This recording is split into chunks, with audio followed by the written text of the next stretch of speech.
नमस्कार मित्रांनो, राम राम, जय हिंद, जय महाराष्ट्र, जय शिवराय, जय संविधान. मित्रांनो, व्हिडिओ स्किप करू नका. हा व्हिडिओ जे उमेदवार आपले वेटिंगला असतील 2019 चे त्या सर्वांसाठी हा व्हिडिओ आहे. व्हिडिओ अशासाठी आहे की सांगली जिल्हा सुरक्षा रक्षक मंडळ या ठिकाणी सुद्धा 2019 ला भरती झाली होती आपल्या सुरक्षा मंडळाची. ओके, तर त्या भरतीमध्ये जे उमेदवार जे विद्यार्थी आपले पात्र झालेले पण अजूनपर्यंत त्यांना ड्युटी देण्यात आलेली नाहीये किंवा त्यांना वेटिंग लिस्टवर त्यांचं नाव समावेश केलं गेलेलं नाहीये, तर त्या उमेदवारांनी जवळजवळ काहीतरी त्यांना लिस्ट भेटलेली आहे. 158 उमेदवारांची लिस्ट त्यांच्याकडे आलेली आहे. कोणाकडं? जे आपले उमेदवार आहेत त्यांनी लिस्ट मागवलेली. त्या लिस्टच्या आधारावर त्यांनी काय केलं मित्रांनो, संघटना बाजूला ठेवली आणि स्वतः पर्सनली अर्ज केला आणि 80 उमेदवार 80 विद्यार्थी आहेत त्यांनी सर्वांच्या नावं आणि सह्या आपले जे मंडळाचे अध्यक्ष आहेत, सचिव आहेत, त्यांना स्वतः निवेदन दिलेलं आहे. तुम्ही फोटोमध्ये बघू शकता, फोटो आपण टाकणारच आहेत. तर मित्रांनो, उमेदवारांना विद्यार्थ्यांना मला एकच सांगायचं आहे. आता त्यांनी काय केलं, सुरक्षा रक्षक मंडळाचे अधिकारी किंवा सचिव यांना स्वतः जाऊन निवेदन दिलेलं आहे. आणि जिल्ह्याचे जे अधिकारी आहे, जिल्हा अधिकारी मॅडम आहे तिथं सांगलीच्या, त्या मॅडमांना सुद्धा त्यांनी निवेदन दिलेलं आहे. तर मॅडमांनी तात्काळ मंडळाशी संपर्क साधून अहवाल मागून घेतलेला आहे. मित्रांनो, म्हणजे काय असतंय, जोपर्यंत उमेदवार किंवा विद्यार्थी हा स्वतः लढत नाही, स्वतः पाठपुरावा करत नाही, निवेदन देत नाही, तोपर्यंत अधिकारी लोकांना याची काही भान राहत नाही. ठीक आहे, तर असं जिवंत हे उदाहरण सांगली जिल्हा सुरक्षा रक्षक मंडळामध्ये 2019 ला जे उमेदवार वेटिंगला त्यांचं नाव पण नाहीये, त्यांचं पात्र झालेले पण त्यांना अजूनपर्यंत ड्युटी पण दिलेली नाही ना, वेटिंगवर नाव आलेलं नाहीये त्यांचं.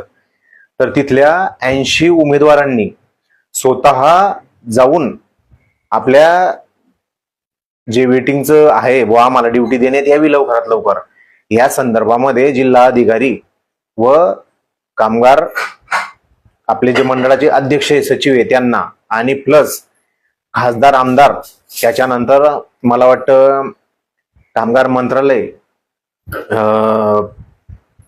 मुख्यमंत्री, उपमुख्यमंत्री यांना सर्वांना त्यांनी निवेदन दिलेलं आहे. आणि ते मेल पण करणार आहेत आणि पोस्टाद्वारे ते पाठवणार पण आहेत.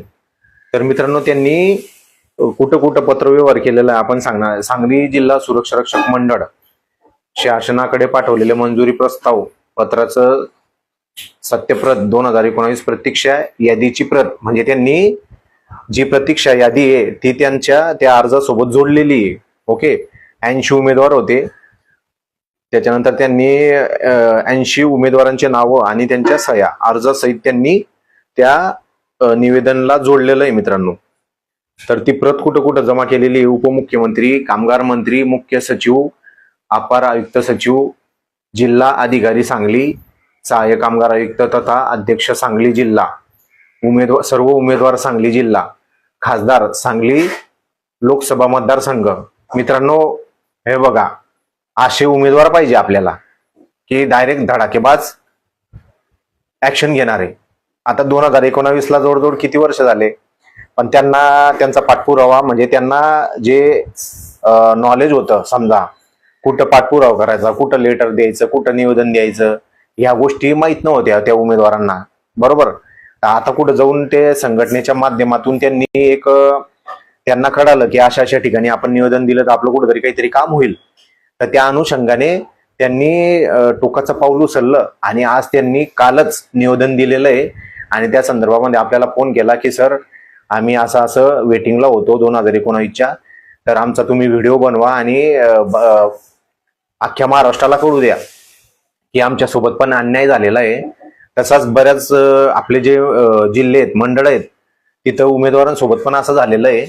तर माझं असं एकच म्हणणं आहे की आता रायगडमध्ये 3000 वेटिंग आहे, तर तिथल्या उमेदवारांनी, विद्यार्थ्यांनी सेम सांगलीच्या उमेदवारांनी जसं केलं तसंच करा, पाठपुरावा करा, वारंवार पाठपुरावा करत राहा. जोपर्यंत तुम्हाला त्याचा निर्णय किंवा अहवाल त्याचा काही भेटत नाही उत्तर, तोपर्यंत चालूच ठेवा. मेल करा, किंवा डायरेक्ट दर 8 दिवसाने पत्रव्यवहार करा, काही विषय नाही.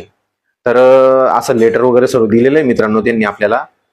तब्बल 80 उमेदवार होते, 80 उमेदवार होते आणि त्यांनी निवेदन दिलेलं आहे. तर आपण त्यांचे एक थोडक्यात नावं 80 विद्यार्थ्यांचे उमेदवारांचे नाव आपण घेऊ शकत नाही, मोजकेच आपण नाव घेणार आहेत. वैभव रवींद्र वंजारी हे जे आहेत यांनी पुढाकार घेतलेला आहे तो. त्याच्यानंतर सुभाष आहे, प्रफुल्ल आहे, अभिनव आहे, त्याच्यानंतर देसाई म्हणून आहेत, उमेश आहे, गणेश आहे, विकास, वैभव, म्हणजे असे टोटल तिथं निवेदनच्या ठिकाणी जवळजवळ 10 ते 12 विद्यार्थी तुम्हाला उमेदवार दिसत आहेत निवेदन देताना. तर मी फोटो टाकणारच आहे, फोटो सहितच आपल्याकडे पुरावा आहे, त्या अनुषंगाने आपण व्हिडिओ बनवतोय. आणि मित्रांनो, आपण आपलं हे जे चॅनल आहे हे खास आपण उमेदवारांच्या ज्या प्रॉब्लेम आहेत, उमेदवारांचे जे प्रॉब्लेम आहेत त्या प्रॉब्लेमवर आज आपण व्हिडिओ घेऊन येतो, की जेणेकरून सोशल मीडियाच्या माध्यमातून हे व्हिडिओ कुठेतरी कामगार मंत्र्यांपर्यंत पोहोचतील किंवा अधिकाऱ्यांपर्यंत पोहोचतील आणि कुठेतरी काहीतरी याचा निर्णय लागेल. ह्या अनुषंगाने आपण त्यांना वारंवार सपोर्ट करत असतो. उमेदवारांना आपलं सांगणं काम आहे, कारण की आज उमेदवार जे त्यांनी फॉर्म भरलेला आहे, ग्राउंड केलेलं आहे, पण अजून पण त्यांचं कुठंच ड्युटी लागलेली नाहीये. तर हे कुठेतरी लाजिरवाणी गोष्ट आहे. आज महाराष्ट्रासारख्या महाराष्ट्र म्हणजे आज नावाजलेलं, इथून महसूल एवढा जातो की जबरदस्त महसूल आपल्या महाराष्ट्रामधून जातो. आणि तिथला जो भूमिपुत्र आहे, तिथला जो उमेदवार आहे, तो जर बेरोजगार असला तर मग काय फायदा आहे. म्हणजे आपण बोलतो ना, मराठी माणूस मागेच आहे. तर मला एकच सांगायचं आहे, हा जो व्हिडिओ आहे, हा व्हिडिओ तुम्ही थंबनेल बघितलंच आहे, फोटो पण मी त्याच्यात ऍड करणारच आहे. तर जे रायगडला उमेदवार आहेत, परत सांगतोय तुम्हाला, जे रायगडला उमेदवार आहेत त्यांनी सुद्धा अशीच कॉपी करा आणि पत्रव्यवहाराला सुरुवात करा, जेणेकरून तुमचं पण कुठेतरी काहीतरी एक ड्युटी भेटेल तुम्हाला. मित्रांनो, तळमळ अशी पाहिजे. आता हे जे 80 उमेदवार आहेत यांना खरंच माझा सल्यूट आहे आणि माझ्या युट्यूब चॅनलकडनं आणि माझ्याकडनं त्यांना फुल सपोर्ट आहे. जे काही असेल ते मला जेवढी माहिती आहे मी त्यांच्यापर्यंत शेअर करणार आहे आणि त्यांचे जे मुद्दे आहेत, त्यांचे जे मुद्द्यांवर आपण व्हिडिओ तुमच्या पर्यंत आपण घेऊन येणार आहेत.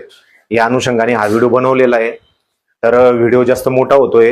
व्हिडिओ बनवण्याचा मुद्दा असाच होता की सांगली जिल्हा सुरक्षा रक्षक मंडळ 2019 वेटिंगचे उमेदवार 80 उमेदवार हे रस्त्यावर उतरलेले, त्यांनी निवेदन दिलेलं आहे. अधिकारी, आपलं जिल्हा अधिकारी मॅडम आहेत त्यांना सुद्धा दिलेलं आहे, मंडळाचे अधिकारी त्यांना सुद्धा दिलेलं आहे. आणि त्यांचा पाठपुरावा आता वारंवार हे 8 दिवसात 4 दिवसात वारंवार होणार आहे. त्यांना मी सांगितलं मेल करा, तुम्ही तिकडं केलेलं आहे, निवेदन दिलेलं आहे, ठीक आहे, काय हरकत नाही, पण मेल करा.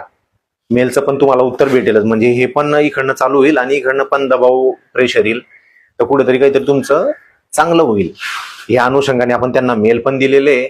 आणि जे सुरक्षा रक्षक, जे उमेदवार, जे विद्यार्थी ऍक्टिव्ह आहेत त्यांनी मेल करा. मेल केल्याशिवाय पर्याय नाहीये. मित्रांनो, बस ह्या व्हिडिओमध्ये मला एकच सांगायचं आहे की उमेदवारांना आपल्याला सावध करायचं आहे आणि एक बोलतो ना आपण की ऍक्टिव्ह राहा. सुरक्षा रक्षकांना पण ऍक्टिव्ह राहा. आपला मुद्दा आहे पगार वाढीचा, तो पण आपण नेक्स्ट व्हिडिओ आणणार आहेत. आता सध्या आपला जो हा व्हिडिओ होता हा सांगलीचा होता. त्या उमेदवारांना परत सल्यूट आहे आणि त्या बिचाऱ्यांना कुठेतरी काहीतरी लवकरात लवकर ड्युटी मिळण्यात यावी, ही पण आपण आशा करूया. लवकरच त्यांना ड्युटी मिळावी हीच अपेक्षा करतो. आणि मित्रांनो, हा व्हिडिओ जास्तीत जास्त तुमच्या उमेदवारांपर्यंत शेअर करा की सांगली जिल्हा असो किंवा दुसरा जिल्हा असो, काय चालू आहे. वेटिंगवर असून विद्यार्थ्यांना, उमेदवारांना ड्युटी भेटत नाहीये, तर कुठेतरी काहीतरी काय प्रॉब्लेम आहे, ह्या गोष्टी सर्व माहिती पडल्या पाहिजे. म्हणून हा व्हिडिओ जास्तीत जास्त शेअर करा. कोणाला काही प्रॉब्लेम असेल तर कमेंट करा आणि आपल्या चॅनलला सबस्क्राईबर करायला विसरू नका. सबस्क्रायबर आपण याच्यासाठी म्हणतो की बघा मित्रांनो, आपण जे नवीन नवीन व्हिडिओ घेऊन येतो मंडळाबद्दल किंवा आपले विचार, किंवा आपल्याला उमेदवार फोन करतात व्हिडिओ बनवा, आमचे असे प्रॉब्लेम झालेले, त्या अनुषंगाने आपण व्हिडिओ बनवतो. आपण खोटी बातमी फसलवत नाही, जे आहे सत्य ते आपण व्हिडिओच्या माध्यमातून, सोशल मीडियाच्या माध्यमातून तुमच्यापर्यंत घेऊन येतो. तर माझ्या चॅनलला सबस्क्राईबर करा, फॉलो करा आणि कमेंट करायला विसरू नका. मी माझे 2 शब्द संपवतो. जय हिंद, जय महाराष्ट्र, जय शिवराय, जय संविधान.